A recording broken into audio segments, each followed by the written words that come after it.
I wasn't too familiar with the original Frankenstein or the various movie and TV adaptations of the property. I think, like most people, their understanding of Frankenstein comes from tertiary references and parodies from other TV shows, films, and books. And unfortunately, Frankenstein was not a part of my school curriculum, so that is where my ignorance comes from. During my research for this video, I read more about Mary Shelley, who I am happy is credited as the author of Frankenstein, as no doubt there would have been a very frustrating ambiguity surrounding the topic, leaving most people to assume her husband wrote it regardless. The importance of Mary Shelley's rightful credit should not be lost on us. Due to Shelley's 3 miscarriages, the loss of her baby Clara before a week's end, her son William dying at age 3, and Clara Eravina Shelley, who died 22 days after her first birthday on September 2nd. It is said that the spark of inspiration for the story Frankenstein came to Shelley in a dream of her baby being reborn by a fire. In many ways, her writing of the creature as an amalgamation of dead bodies is a highly personal reference to Shelley's own relationship between life and death, especially during a time where women's worth directly tied to her ability to produce life at the oftentimes repeated sacrifice and risk to her own. What has surprised me the most about online discussion surrounding Frankenstein is the lack of discussion of what I believe to be the big central theme of the work, or at least Guillermo del Toro's 2025 adaptation of Frankenstein. I don't think it is a coincidence that the creature found a moment of peace through sharing berries with an elk in the forest, and that the creature found solace in M. de Lacy, a blind man. De Lacy's blindness served more than the purpose of obscuring the creature's appearance and deterring potential rejection because of it, but their friendship also served to show their disability as a commonality subtextually, as de Lacy teaches the creature to read, as they spend time together for a season acting as a father figure. M. de Lacy, blind, and being one of the creature's first true companions, even teaching him how to read, further cements this theme around varying community reception to individuals with special needs, whether it be of dread or acceptance. Speaking of fathers, Victor Frankenstein and the creature's relationship is an allegorical embodiment of fatherly shame surrounding his producing of a disabled or special needs child. I think his character showcases, rather blatantly, the abusive treatment of the creature, verbally, physically, mentally, and isolating him emotionally until the creature was able to break free and explore on his own. Much of Victor's rejection stems from the creature's autonomy, which had always been expressed from the moment the creature was brought to life. Much like Victor's own father, they were each other's disappointment. Through the failure of Victor's father to save his mother during childbirth, the pedestal Victor placed his father on crumbled and sought to surpass his achievements and mistakes through the pursuit of medicine, science, and the occult. The creature's expectations of love and acceptance from his father were never met until the end, where he, unlike Victor, no longer sought approval to feel worthy of existence. Elizabeth was punished by Victor for her acceptance and love of the creature. She acted as the collateral damage that came with his feelings of shame, which led to his violence throughout the movie. While I love the romantic, artistic depictions of the creature in Elizabeth, I take pause within the film's canon events. I think the romantic angle described by Del Toro was a choice direction to take them due to multiple reasons. The romantic angle from Elizabeth detracts from the familial motivations of the creature. The creature desired family, first and foremost, not a romance necessarily. I can appreciate the lovely scene where the creature gives a maple leaf to Elizabeth. A maple leaf is a symbol of protection, longevity, strength, beauty, and most important, change. This gift to her holds the importance of the creature's first desires in love and connection. And while I know people like the idea of fucking a monster, and we can go on and on about born sexy yesterday, Elizabeth's compassion turned romantic in the form of her bridal death just misses the mark.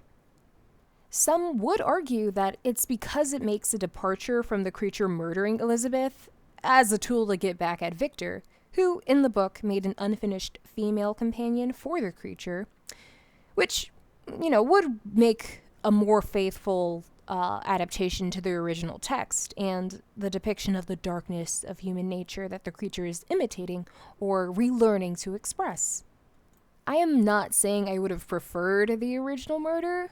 In fact, I think Elizabeth's death at the hands of Victor was a decent subversion. Because, in my interpretation, I think Victor intentionally shot Elizabeth when he saw her consoling the creature, out of jealousy, and had the resolve to prior when he realized he couldn't win her over. Even in that scene, no one truly believes Victor when he says that the creature killed Elizabeth.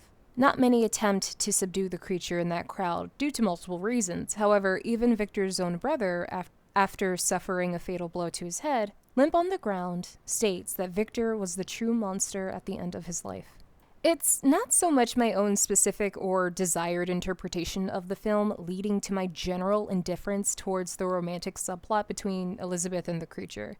Rather, it's in the childlike way the creature is treated by all in the film.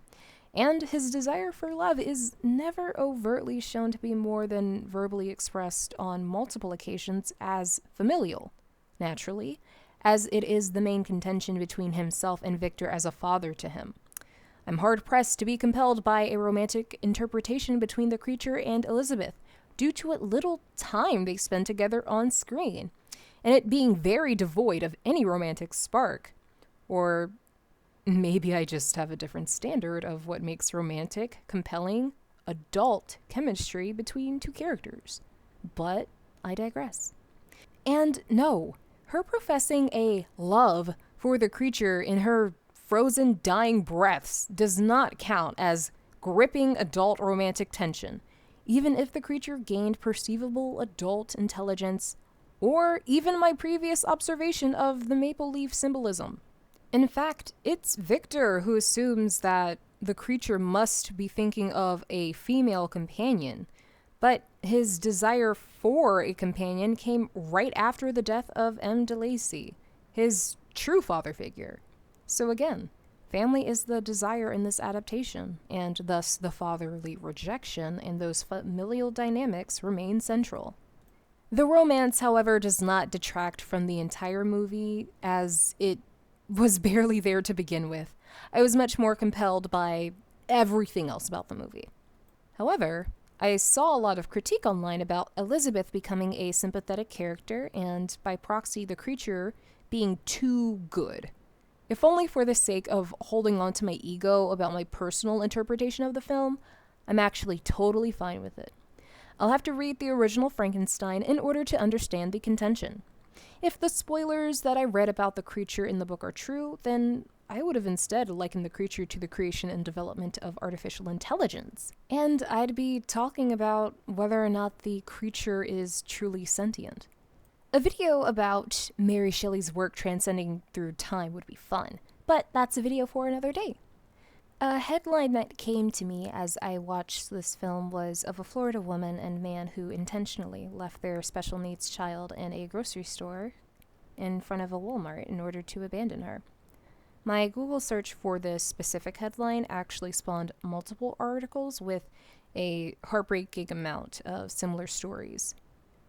I am not in partnership with the following organizations in any official capacity, but I felt moved to contribute and spread awareness for the experiences of the disabled communities in America, and I'm sure your support would be appreciated as well.